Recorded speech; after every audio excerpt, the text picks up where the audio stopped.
भगवान के चिंतन, स्मरण और गुणगान में जिसका समय व्यतीत होता है, सारा समय कभी भगवत चिंतन कर रहा है, कभी नाम कीर्तन कर रहा है, कभी भगवान की चर्चा सुन रहा है, कभी भगवान की चर्चा कर, सारा समय इसी में जाता है, धन्य है उसका जीवन, उत्तम जीवन है। जिस पर भगवान के सिवा और किसी पुरुष, स्त्री, किसी परिस्थिति, घटना का कोई प्रभाव नहीं है, जो हर समय एकमात्र अपने भगवान के चिंतन में, उनकी शरण में रहता है, वो बहुत उत्तम साधक है।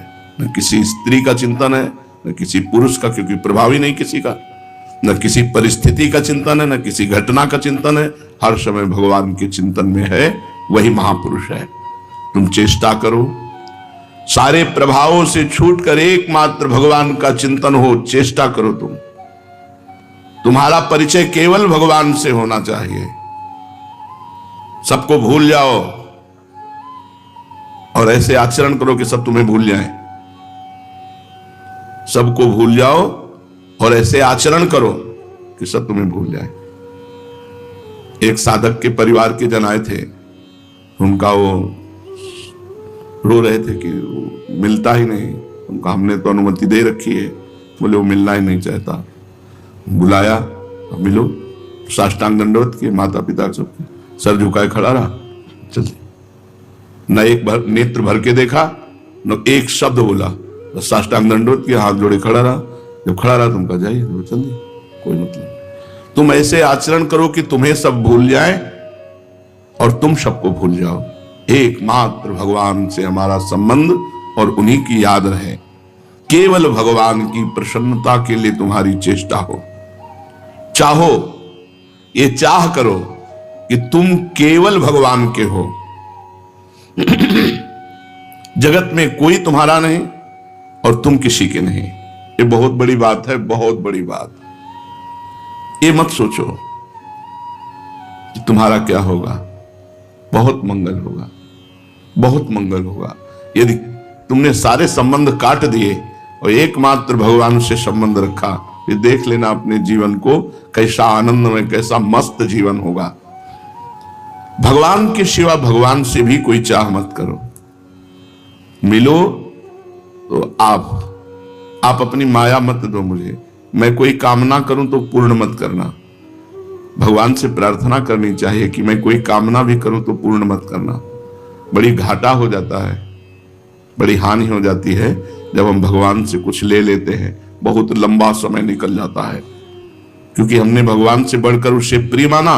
अब उस वस्तु, व्यक्ति, स्थान में लगाव होगा, बड़ा लंबा समय निकल जाएगा। तो हे भगवान, यदि हम आपके सिवा आपसे कुछ मांगे भी तो आप हमें न देना। साधक को चाहिए कि अगर भगवान से मांगे तो सिर्फ भगवान मांगे। आप मिल जाओ, आपका प्रेम मिल जाए, आपका चिंतन मिल जाए। विश्वास केवल भगवान में करो। आवश्यकता केवल भगवान की रखो। चाह केवल भगवान की, साधना केवल भगवान की। ये महापुरुष के लक्षण है। ये चार बातें जिसमें है वो महापुरुषों के मार्ग में चल रहा है। विश्वास भगवान में, किसी व्यक्ति पर नहीं। आवश्यकता केवल भगवान की। क्या आवश्यकता है आपको? केवल भगवान चाहिए, नहीं और कुछ, नहीं और कुछ नहीं। जा ही न चाहिए कबहू कछु, नहीं और। हमारी आवश्यकता केवल भगवान।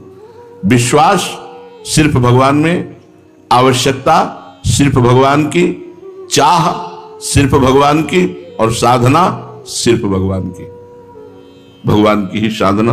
ये चार बातें जिस साधक में हो वो महापुरुष होने जा रहा है। बड़ा भाग्यशाली है जिसके अंदर ये चार बातें हैं। विश्वास, आवश्यकता, चाह और साधना, चारों भगवान में। भगवान के सिवा और कोई साधन नहीं, भगवान के सिवा और कोई चाह नहीं, भगवान के सिवा और कोई आवश्यकता नहीं, भगवान के सिवा और किसी में विश्वास नहीं। दृढ़ विश्वास, अचल निज धर्मा। अपने साधन पर अचल और भगवान में दृढ़ विश्वास और चाह और आवश्यकता भगवान की, वो महापुरुष होगा। इसी के आगे केवल केवल भगवान में प्रेम हो जाता है, और वो साधक मस्त रहता है। कर्म भगवान की प्रसन्नता के लिए करो, पर भगवान की प्रसन्नता के लिए कर्म करने वाला साधक ये नहीं चाहता कि मेरे कार्य को लोग सराहें, मेरी बड़ाई करें, मेरा सम्मान हो, मेरी जीवनी लिखी जाए, मेरा स्मारक बने। ये इच्छाएं उसी में रहती हैं जो तुच्छ मान का गुलाम होता है। मान का, कहीं ना कहीं मान की इच्छा, विषयों का, भगवत भक्ति का स्वांग धरकर अपने आप को धोखे में डालना है। यदि ये बातें हों, ऐसे बनो कि जगत के लोग परिचय में ही ना आवे, ना उनका परिचय प्राप्त करो और ना तुम उनके परिचय में आओ। ऐसे जीवन बिताना चाहिए। जगत के लोगों के परिचय में अहंकार जागृत होता है, मैं कुछ हूं, फिर प्रभु का दासत्व नहीं आएगा। बहुत सूक्ष्म है प्रभु का दासत्व। ना उनका परिचय प्राप्त करो, गुरु कृपा से कभी नहीं पूछो तुम कहां से आए हो, तुम कौन हो, तुम्हारा क्या नाम है। सही पूछो तो हमारे पास जो साधक 10-10 वर्ष से रह रहे हैं, हमें यह नहीं पता कि वो किस जिले के हैं, किस प्रांत के हैं, किस जाति के हैं, किस, हम ये सब है अपने। अब कोई मजाक ही मानेगा कि तुम्हारे पास से 10 वर्ष रह रहे हैं और तुम्हें पता नहीं कि ये कहां के हैं। हमें नहीं पता ये कहां से आए, मुझे नहीं पता, सत्य कह रहा हूं, मुझे नहीं पता। बस ये है श्री जी के हैं, बस इतना मान करके शुरू से आज तक संबंध हमें नहीं पता। और सब पुराने लोग हैं, हमें नहीं पता, हमने कभी पूछा ही नहीं तुम किस गांव के हो, तुम किस प्रांत के हो, किस, ये सब परिचय ये नहीं, हमें नहीं पता। लोग आश्चर्य मानेंगे कि 10 साल तुम्हारी सेवा में रहे हो, तुम जानते नहीं किस गांव का। नहीं जानते भाई, हमने पूछे नहीं कभी, आज तक नहीं पूछा, किसी से नहीं पूछा। जो शिष्य बनते कभी नहीं पूछा कहां के हो तुम, कौन सी जाति के हो, क्या, ये सब पूछ रहे। भाई इतना पूछा है, तुम्हें घर परिवार से प्रेम है? नहीं, चलो बनो बाबा जी, चलो बस भगवान के मार्ग में चलो, बस इतना परिचय है। किसी का परिचय मत जानो। ऐसी चेष्टा करो कि तुम सबको भूल जाओ और तुम्हें सब भूल जाए, केवल प्रभु याद रहे। तो भगवान की कृपा से 20 वर्ष परिवार वालों को यह भी पता नहीं रहा हम जिंदा हैं कि मरे गए। गंगा किनारे जब जीवन व्यतीत हो, ऐसी चेष्टा करो जिससे तुम्हें सब भूल जाएं और तुम उनको भूल जाओ। केवल प्रभु और तुम्हारा, बस यही परस्पर संबंध रहे। चुपचाप रहो, प्रभु की सेवा करो और प्रभु को स्वीकार करो। साधक हर समय नाम जप ऐसे करता है जैसे गरीब आदमी धन इकट्ठा कर रहा है। आज इतना माल इकट्ठा हुआ, राधा राधा राधा, आज इतना हुआ, आज इतना, अधिक से अधिक नाम जप। जो दूसरों के दिखाने के लिए साधन भजन सेवा करता है, उसमें सच्चाई भगवती गुण नहीं आते, जीवन व्यतीत हो जाता है। आरती पूजा नाच गाना जो भी भगवान के लिए करते हैं हम, वो सिर्फ भगवान के लिए करते हैं। दिखावा नहीं होना चाहिए, दिखावे के लिए भक्ति नहीं होनी चाहिए, नहीं तो आप में भागवतिक सद्गुण नहीं आएंगे, आप में क्षमता नहीं आएगी विकारों के वार को सहने की। अगर सच्चाई से भजन करोगे तो ठीक है, और आज्ञा का पालन करोगे तो ठीक है। आज्ञा पालन, गुरु की आज्ञा है कि इधर नहीं देखना तो फिर नहीं देखना, ये नहीं करना तो फिर नहीं करना। जो दूसरों के दिखाने के लिए सेवा करता है, दूसरों के दिखाने के लिए माला चलाता है, दूसरों के दिखाने के लिए भक्ति का स्वांग करता है, उसमें भागवतिक सद्गुण नहीं आते, उसमें विकारों की सहने की क्षमता नहीं होती। देखो, जगत को सुधारने की ठेकेदारी भगवान ने तुमको नहीं दी है, इसलिए चुपचाप अपने साधन में लगे रहो। ये जगत प्रभुमय है, सुधारना नहीं है, प्रभुमय है। भगवान की लीला भगवान के सामने भी हुई है। राक्षसी लीला, राजसिक लीला, तामसिक जो राक्षसी असुर भाव, और सात्विक लीला, तीनों गुण चलते ही रहे। न कभी सुधरा न कभी सुधरेगा, कभी नहीं सुधरा। क्यों? क्योंकि भगवान ही स्वयं 3 गुणों का पर्दा डालकर खेल रहे हैं और ये खेल चलता रहेगा। जैसे भगवान श्री राम ने जब दंडकारण्य के ऋषियों से पूछा कि हड्डियां किसकी हैं, तो उनका जान करके अनजान की तरह पूछते हो स्वामी, ये तो ऋषियों की, ब्रह्म ऋषियों की हड्डियां हैं जिनको राक्षसों ने खा खा करके डाल दिया। तो भुज उठाए प्रणकीन निश्चरहीन मही करो, मैं भुजा उठाकर संकल्प करता हूं कि राक्षसों से हीन कर दूंगा भूमि को। नहीं, क्यों? क्योंकि उनकी लीला है, तमोगुणी लीला है। भगवान का अवतार हुआ कृष्णचंद्र जी का, अधर्मी पुरुषों को नहीं रहने दूंगा, मैं दुष्टों का विनाश कर दूंगा। लेकिन क्या विनाश हुआ? क्या नहीं हुआ। नहीं तो दुष्ट रहे नहीं जाते पृथ्वी में। क्यों? ये लीला भी तो उन्हीं की है, ये उन्हीं की लीला है। तो तुम ठेकेदारी छोड़ दो कि संसार को सुधार दोगे। रामकृष्ण के अवतार में भी ये पूरा नहीं सुधरा संसार, हम लोग भी तो रहे होंगे। अविनाशी जीव है तो कहीं ना कहीं रहे होंगे, भले चिपकली बने हो लेकिन रहे तो होंगे। तो हमारा कल्याण तो नहीं हुआ ना, हमारी दुष्टता तो नहीं गई ना। भजन, जगत को सुधारने की ठेकेदारी छोड़ दो, ये भगवान ने तुमको नहीं दी है। जगत प्रभुमय है, तुम केवल अपने आप को सुधारो, अपने आप को। तुम प्रभु के चरणों पर न्यौछावर हो जाओ और चुपचाप पड़े रहो दीन की तरह, उद्धार हो जाएगा। पड़े रहो दरबार में, कभी न कभी दीनानाथ की भनक पड़ेगी कान में। ये दास पड़ा है 20 साल से, जागृत कर देंगे हृदय में ज्ञान विज्ञान भक्ति। पर पड़े नहीं रहते लोग ना, हरकत करते रहते हैं। पड़े कहां रहते हैं? पड़े रहो तो बढ़िया बात है। 24 घंटे पड़े रहो तो तुम्हारे मुंह के सामने भोजन रखा जाएगा।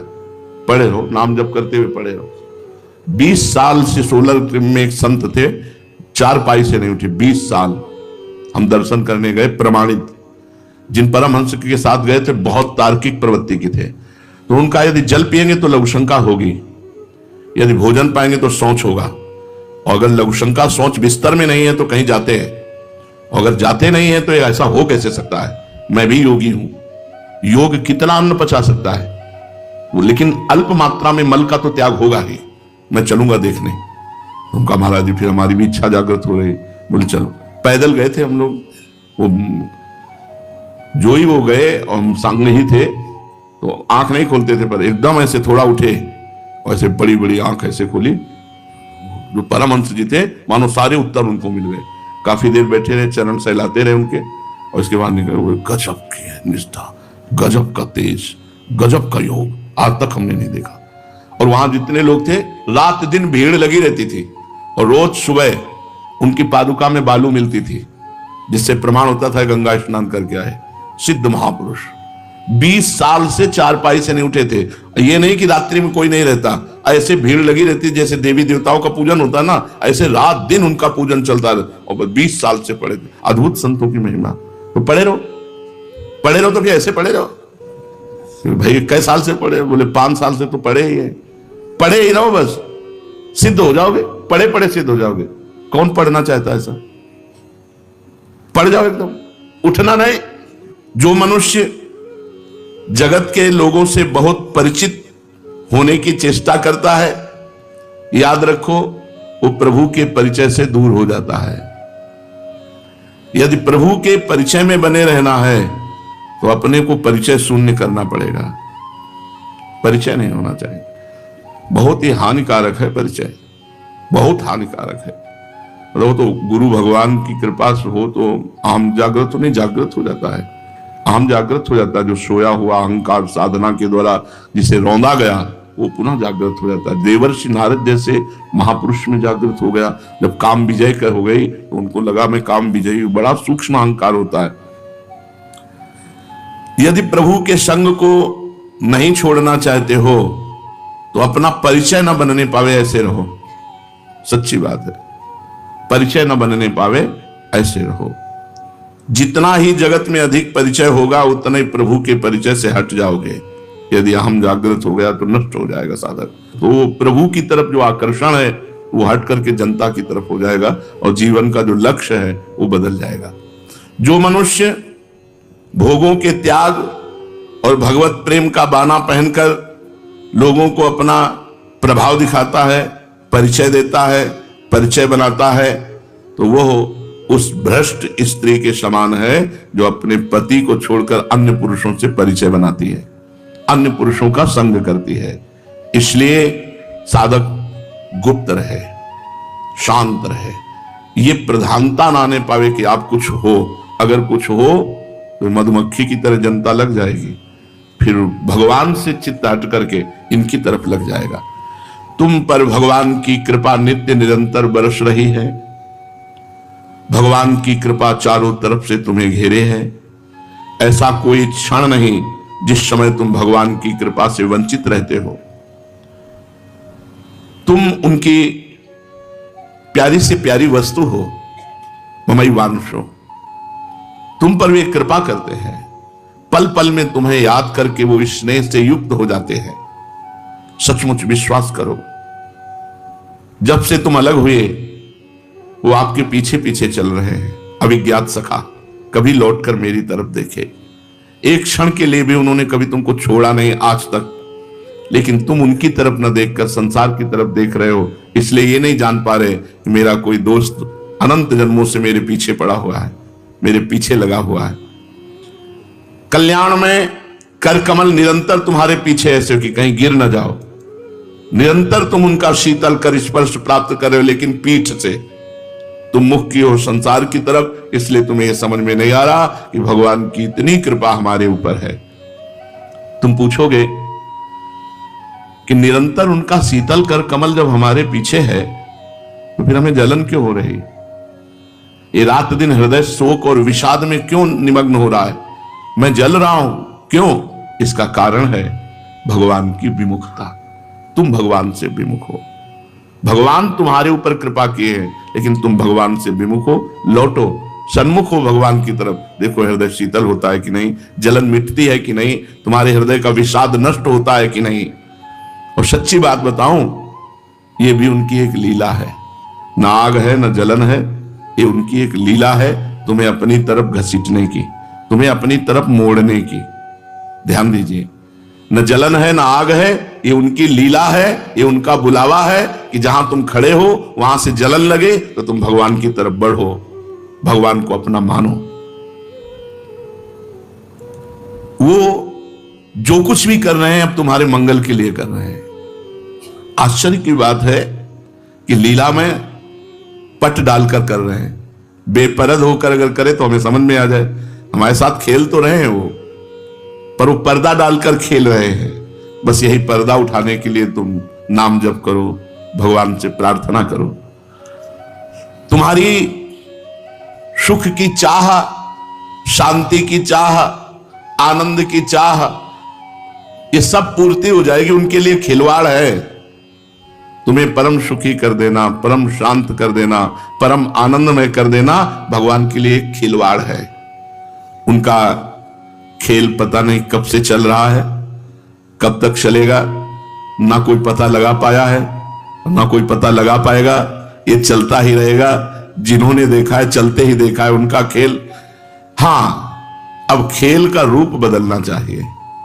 अब मायामय खेल नहीं, अब चिदानंद खेल मुझे देखना है। उनका खेल खत्म नहीं होगा, हमारा खेल परिवर्तित हो जाएगा।